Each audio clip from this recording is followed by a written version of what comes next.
Alright, so got everything on it.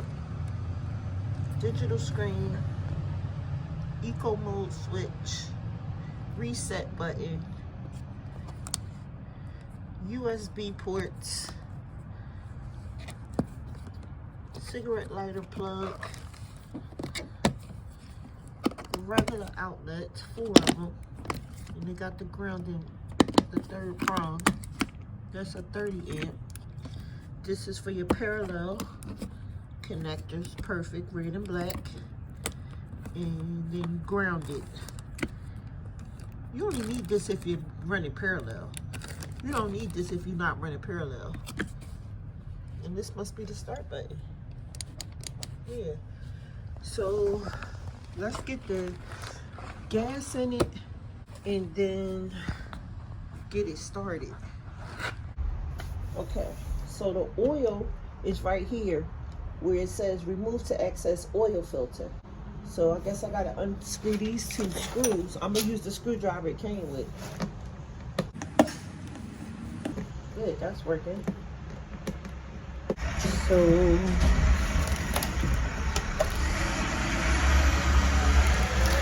it can't come all the way out. Oh, there it go. Oh yeah, awesome. So now that those 2 are out, okay, now that I got that panel off, put that over to the side. Got an air filter in here. It looks like that might be the carburetor back there. And then the oil get changed down here. So this is the oil dipstick. Let me get that out. Is there any oil already in it? Yeah, it's oil already in it because look how shiny my fingers are getting from touching it. But we're gonna fill it up and make sure it got enough oil in it. They probably just pre-lubricated it so that it won't lock up and dry up. So yeah, I'm gonna prop the camera back up and add the oil that they gave me. So got the dipstick or funnel. Get that in there. Open up the oil.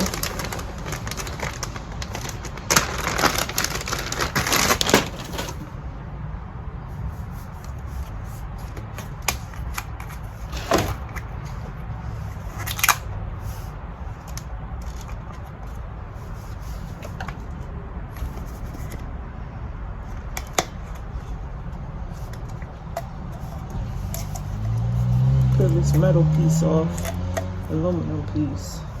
Oh look, it has one of these so you can see how much oil you got left. That's awesome. I like that. Let's start pouring it. It looks like it's full. I'm gonna check it with the little dipstick nozzle. Let's see. Put it in and take it right back out. Yeah, the oil's up to here, so that's good. I don't really see on the dipstick where it tells you the full line. It doesn't really say full or max fill. So I'm gonna fill it all the way up to this little brim right here.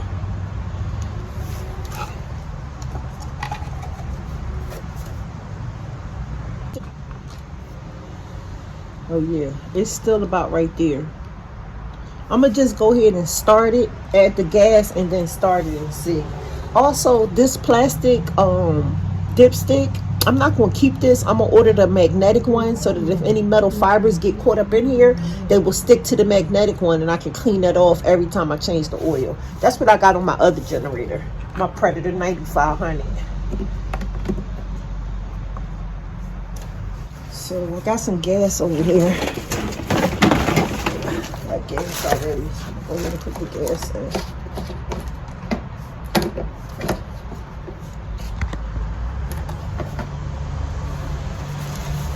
I think this is about 1.5 gallon tank, and this is 1 gallon of gas.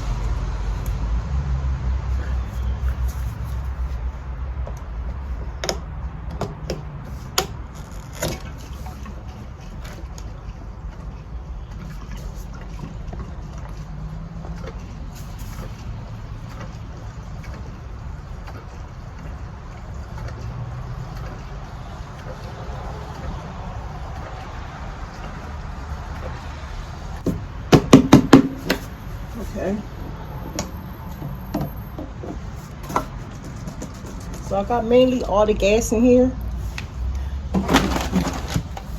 The top back on it.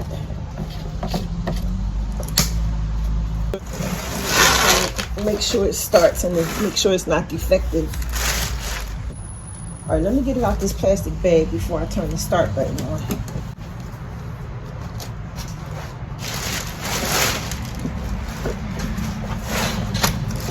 I lifted it up before, but now it's heavier. I got a whole gallon of gas in it and a oh look, it got this telescopic handle. This is perfect. Yes. This is perfect.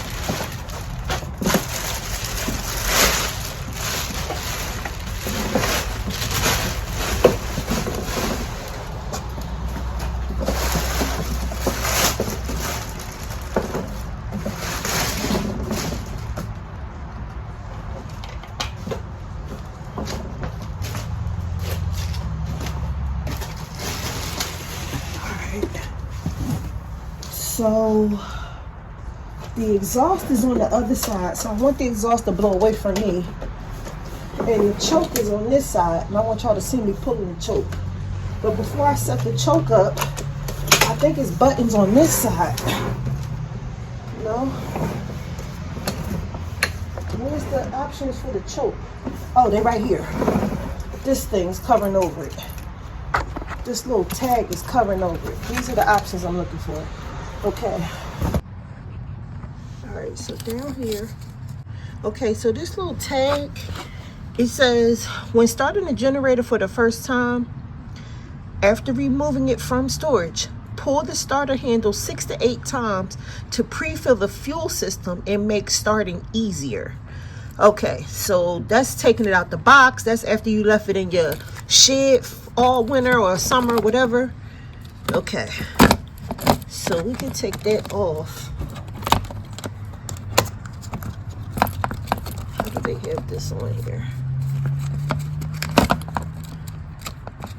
Oh, it's one of those little fan chains.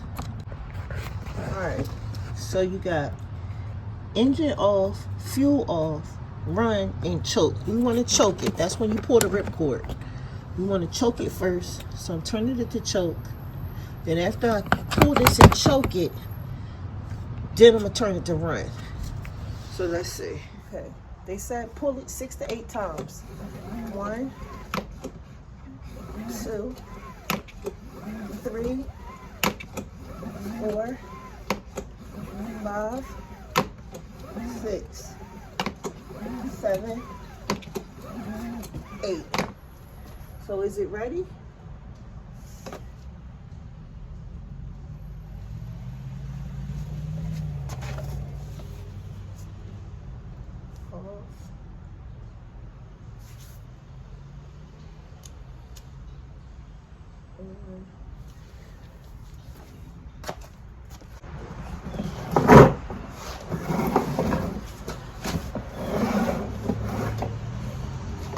Okay, so it should be something in here called rubber connectors.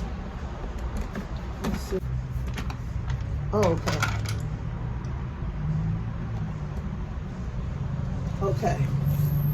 So this is the battery. There's a little tag on here. This tag says, remove these rubber connectors. Before operating, remove the rubber covers from the quick connectors. Then push the quick connectors together to connect the battery. The connectors may be inside the body of the generator. Okay, so that's these things. Okay, so these are the rubber connectors. See how this is like a little plastic hook onto here. This must come off. Yes, these come off, and it's one on each.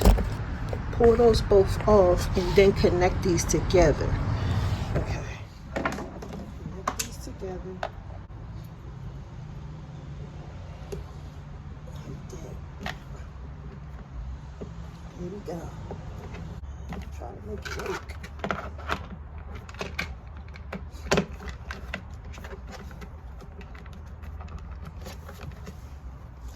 water getting in there. These gonna have to come off. I'm gonna have to cut these off.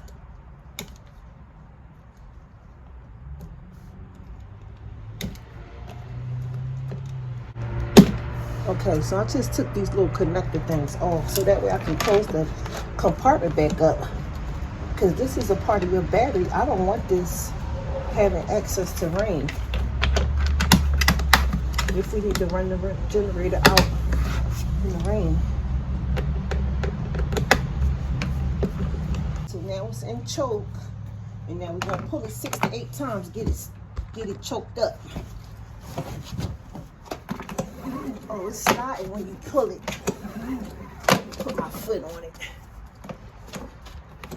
1, 2, 3, 4, 5, 6, 7, 8. I'm not doing nothing. Let me put the start button first. There we go.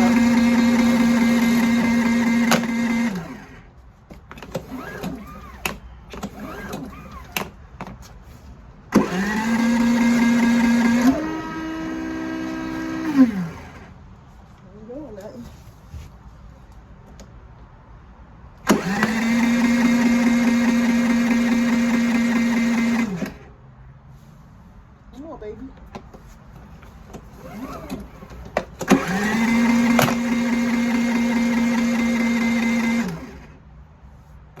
Well, it's getting warmed up.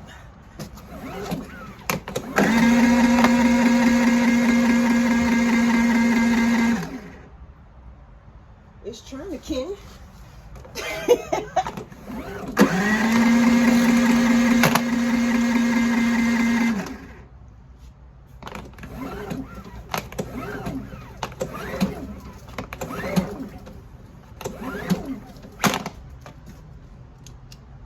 Alright, maybe she want more oil. I don't know what she want. Turn it off and put more. So it's pretty much just doing its own thing. I'm not even touching it.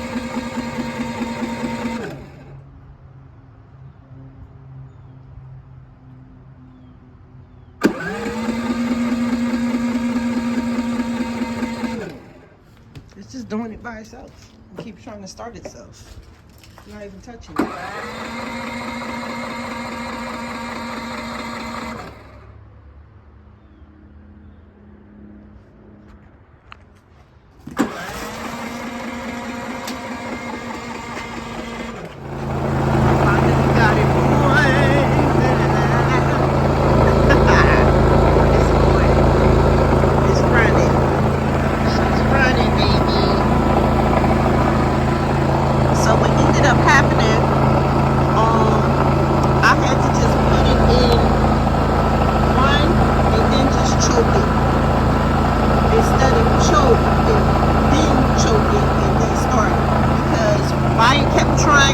Trying, the battery, when it kept trying, the battery was dead. It had drained the battery.